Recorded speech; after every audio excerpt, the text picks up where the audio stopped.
আজকে অনেকটা সকাল সকাল ঘুম থেকে উঠে ঘরের সমস্ত বাসি ঘরের কাজ কমপ্লিট করার পর স্নান টান করে এখন এসছি ছাদে। ছাদে এখন জামা কাপড়গুলো শুকিয়ে দেব। চলো, বাইরে তো এখন প্রচুর রোদ বেরিয়েছে, হালকা হালকা গরম কিন্তু পড়তেই চললো। তো এদিকে নিচে হচ্ছে হাওয়ান হচ্ছে। আমি যদিও বা যাব না, আমার শরীরটা ভালো নয়, তো সেই কারণে আমি হাওয়ানের জন্য যাব না। ওইদিকে রান্না করার আগে আমি সমস্ত কিছু জোগাড় যন্ত্র করে রেখেছি, মানে যেমন সবজি কাটা, তারপরে হচ্ছে তোমার কি বলো তো, মসুর ডালের আজকে বড়া বানাবো। তো মসুর ডালটা কিন্তু স্নান করতে যাওয়ার আগে আমি ভালো করে মানে পেস্ট করে নিয়েছি মিক্সিতে। তোমরা তো জানো আমার রুমে হচ্ছে কালকেই হচ্ছে তোমার মিক্সি দিয়ে গেছে। এখন কিন্তু আমাকে আর রোদে এইখানে বসে মসুর ডাল বাটতে হবে না, অনেকটা সুবিধে হয়ে গেল আর কি। তো ভাবলাম নতুন যখন মানে মিক্সিটা আছে, তাহলে মসুর ডাল দিয়ে হচ্ছে তোমার একটু বড়া করি, ঝোল বানাবো আর কি। তো এই যে দেখো, জামা কাপড়গুলো শুকানো হয়ে গেছে। এখন দেখছি কে কে কতজন এসছে না এসছে হাওয়ানের জন্য। শুভ সকাল বন্ধুরা, সবাই কেমন আছো? আশা করছি সবাই অনেক ভালো আছো, সুস্থ আছো। আমার নতুন একটা ভিডিওতে তোমাদের সকলকে জানাই অনেক অনেক স্বাগত। এখন বাজে ঘড়িতে 11টা। আমি এইমাত্র চান করে ফ্রেশ হয়ে এই যে জামা কাপড়গুলো হচ্ছে তোমার মেলে দিয়েছি। আর এই দিকের দড়িটা না, কালকে নিচে একটা ছেলে তো সে এসেছিল, তো সে কেটে দিয়েছে।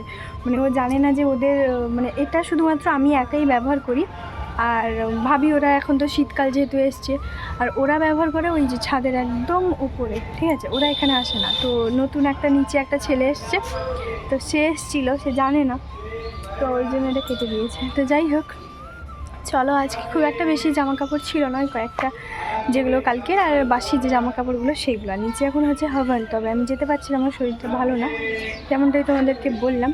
তো চলো, এখন রান্নাবান্নার জন্য সব কিছু কী বলতো আয়োজন করে নিয়েছি, শুধুমাত্র রান্নাটা করব। আজকে নিরামিষই রান্না করবো, না নিরামিষ নেই, মানে মুসুর ডালের হচ্ছে তোমার বড়া দিয়ে একটা ঝোল করব। তো চলো, আর বাইরে না এবার তো শুরু রোদের মানে গরমের, এবার তো শুরু আর কি। তো আর রাতে মনে হচ্ছে কি বলো তো, ওই হবে, ঠাকুর ভাসান হবে। তো চলো, দেখতে থাকো, ভিডিওটা ভালো লাগবে। দুধটাও কিন্তু গরম করিনি, তাই এক সাইডে বসিয়ে দিয়েছি দুধটা গরম করতে। আর এরপর একে একে করে বড়াগুলোকে ভেজে নেব।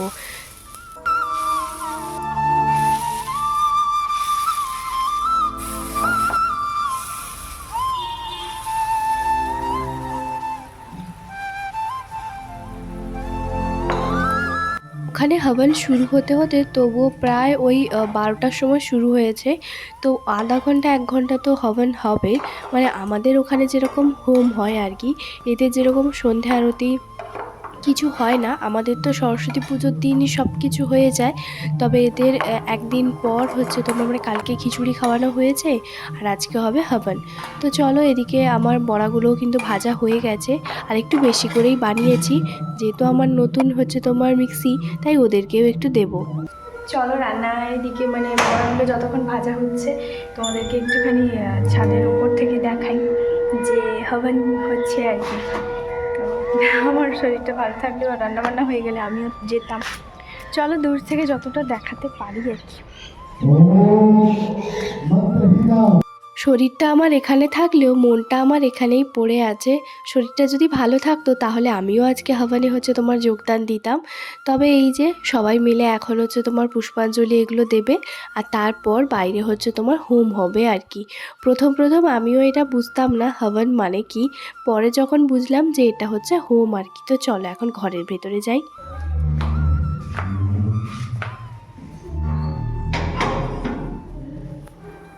ঝটপট করে রান্নাবান্না করে নিই। আর এক সাইডে বসিয়ে দিয়েছি ভাতটা, দুধটাও গরম হয়ে গেছে। এরপর মসুর ডালগুলো এক এক করে ভাজা হয়ে গেছে। মসুর ডালগুলোর বড়াগুলো ভাজতে না অল্প অল্প একটু তেল দিয়ে যদি ভাজা হয় তাহলে দেখবে ভালো করে ভাজা হয়। যদি খুব বেশি করে তেল দেওয়া হয় তাহলে না চটজলদি তেলগুলো হচ্ছে তোমার মসুর ডাল মানে টেনে নেয় আর কি। আর এদিকে ভাবলাম মসুর ডাল যেহেতু বড়ার ঝোল করব, তারপরে তোমাদের দাদাভাইয়ের জন্য অল্প একটুখানি কালকে বরবটি নিয়ে এসেছিলো, তো সেই বরবটির ভাজা করব, ওই হাতের এক মুঠো আর কি। তো প্রথমে ঝোলটা বানাবো, আর তারপর বরবটিগুলো ভাজবো। আলুটা সেরকম নেই, একটা কি দুটো আছে, তাই ভাবলাম আজকে আর আলু দেব না, বরবটিই শুধু ভাজা করব। আমার বরবটি ভাজা খুব একটা ভালো লাগে না, তো সেই জন্য আমি আমার নিজের জন্য করব না আর কি। তো এই যে দেখো, সব বড়াগুলো ভাজা হয়ে গেছে। তার আগে কড়াইয়ের মধ্যে একটু তেল দিয়ে দিলাম, অল্প একটুখানি জিরা আর পেঁয়াজ আর টমেটো আর কাঁচা লঙ্কা বাটা, যেটা আমি মিক্সিতে পেস্ট করে নিয়েছিলাম। তো সেটা এখন দিয়ে ভালো করে এখন কষিয়ে নুন, হলুদ, লঙ্কার গুঁড়ো দিয়ে তারপর কিন্তু জল দিয়ে পরিমাণ মতন তরকারিটা কিন্তু আমার হয়ে যাবে। যেহেতু হচ্ছে আমি ওদেরকে দেবো, সেই জন্য বড়াটা একটুখানি বেশি করেই বানিয়েছি। তো ওদের ঘরেও একটা বাটি আছে, ওই সেদিন মনে হয় কিছু একটা দিয়েছিল, তো সেইটাই হচ্ছে তোমার এখন ফেরত দেবো। তো তার কারণে ভাবলাম যে বড়ার তাহলে ঝোল করি। আসলে সত্যি কথা বলতে কি জানো তো, কারোর কাছ থেকে কোনো কিছু কেউ যদি আমাকে তরকারি একটু দেয়, আমার মাথার মধ্যে ঘুরতে থাকে যে আমি পরের দিন ওদের ঘরে কী দেবো। এই নয় যে পরের দিনই দিতে হবে, হয়তো 2 দিন 3 দিন পর হয়তো কিছু একটা বানালাম, তো তখন দেবো আর কি। শুধু যে হচ্ছে আমাকে হচ্ছে তোমার দেয় ওরকমটা নয়, আমিও কিন্তু বেশ অনেকবার দিই। তো যাই হোক, সেই কারণে আর কি কখনোই খালি বাটি ফেরত দিতে নেই। মায়ের কাছ থেকেই শিখেছি বা দেখেছি, বা মাই বলেছে খালি বাটি কখনোই ফেরত দিতে নেই। তো যাই হোক, সেই জন্য আমি সবসময়ের জন্য চেষ্টা করি, হয়তো কখনো কখনো তরকারি বা কোনো কিছু বানানো মানে দিতে পারিনি, তাহলে আমি কি করি, আমার যেরকম ওই একটুখানি আজকে যেরকম একটা প্লেট আছে, তো ভাবলাম সেটাতে একটুখানি চিপস দেবো।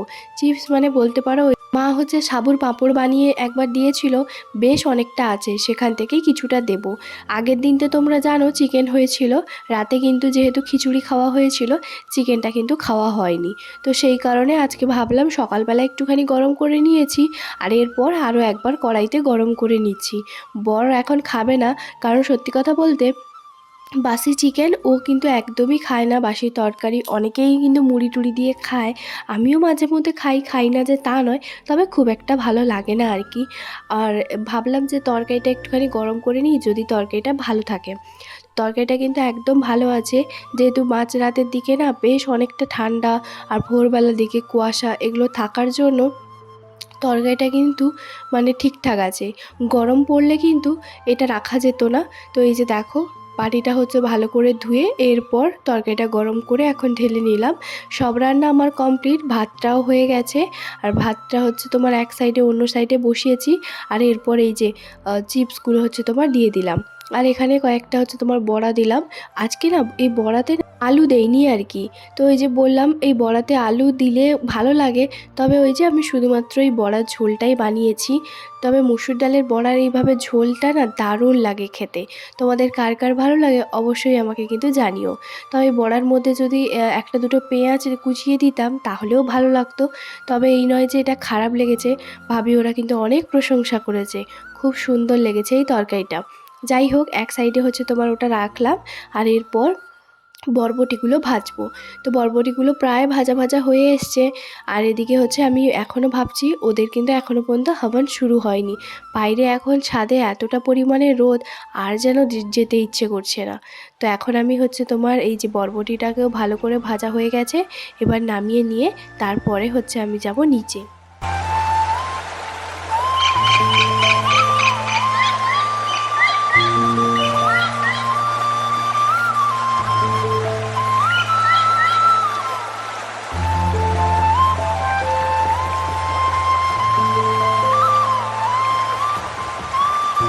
ব্যাস রান্নাবান্না হয়ে গেছে।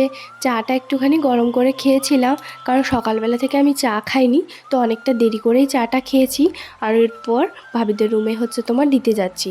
এখনও পর্যন্ত যদিও বা ভাবি আসেনি, তো আমার এদিকে রান্নাবান্না কমপ্লিট হয়ে গেছে, খুব একটা বেশি কিন্তু সময় লাগেনি। এই যে দেখো, এখানে কিন্তু হাওয়ান হয়ে গেছে। এটা আমি ভাবিদের রুমে দোতলা থেকেই হচ্ছে তোমার ভিডিওটা করেছিলাম, দেখছিলাম ওখানে সবাই কে কে হচ্ছে তোমার এসছে আর কি। আর ভালো হয়েছে, রোদ ওঠার আগেই কিন্তু এখানে হাওয়ানটা হয়ে গেছে।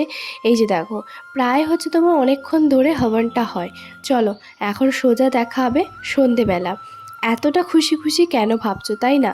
আমি একটুখানি এই যে ঘুমিয়েছিলাম, ঘুম থেকে ওঠার পর বর বলল তোমার জন্য সারপ্রাইজ আছে, একটা ভালো জিনিস আমি আনতে যাচ্ছি। তো ভালো জিনিস কি সেটা অপেক্ষায় হচ্ছে আমি বসে আছি।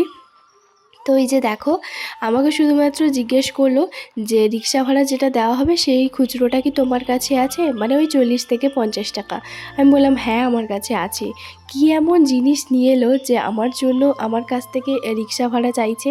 তো এই যে দেখো, বর হচ্ছে তোমার নিয়ে এসছে টিভি, স্যামসংয়ের এই 32 ইঞ্চি স্মার্ট টিভিটা হচ্ছে তোমার এই যে দেখো নিয়ে এসছে। আর এটা আমিও পুরো অবাক যে হঠাৎ হঠাৎ বর কেন নিয়ে এলো। এই 5 থেকে 7 দিন আগে দুজনের মধ্যে এমনি কথা হচ্ছিল যে এই দেওয়ালে যদি, ঠাকুরের কাছে যে সাইডে যে দেওয়ালটা, ওই দেওয়ালে যদি একটা টিভি লাগানো যেত তাহলে এখন ফ্রি সময় বসে বসে দেখতাম, মানে আর কি। তো এইসব দুজন এমনি কথা বলছিলাম। আর সেই কথা বলতে বলতে আমি সত্যি বুঝতে পারিনি ও ভেবেছে যে আমার হয়তো টিভিটা এখন দেখতে ইচ্ছে করছে। কারণ সত্যি কথা বলতে আমি বাড়ি গেলেও আমি টিভি দেখি না, সে বাবার বাড়িতে থাকি বা শ্বশুর বাড়িতে থাকি। কারণ আমার টিভি দেখাটা খুব একটা ভালো লাগে না, পছন্দ নয় আর কি। তো আমি দেখি না, যেহেতু ফোন আছে ফোন দেখি। তো অনেক অনেক সময় কী হয়, একা একা হয়তো বসে থাকি, তখন হয়তো একটু মাঝে মধ্যে টিভিটা দেখতে ইচ্ছে করে আর কি। তো সেই কারণে ও যে এইভাবে টিভি নিয়ে আসবে আমি সত্যি কল্পনাতেও ভাবতে পারিনি। তবে সত্যি কথা বলতে আমাকে একটাই কথা জিজ্ঞেস করলো, তুমি কতটা খুশি হয়েছে বলো। আমি তো বললাম আমি ভীষণ খুশি হয়েছি। তো যাই হোক, কালকে নাকি টিভিটা লাগাতে আসবে। আর এই যে দেখো নিচে প্রচুর পরিমাণে সবাই এখন ভীষণ মজা করছে। আমার রীতিমতো শরীর পুরো মানে এত ব্যথা করছে, গা হাত পা পুরো যন্ত্রণা করছে।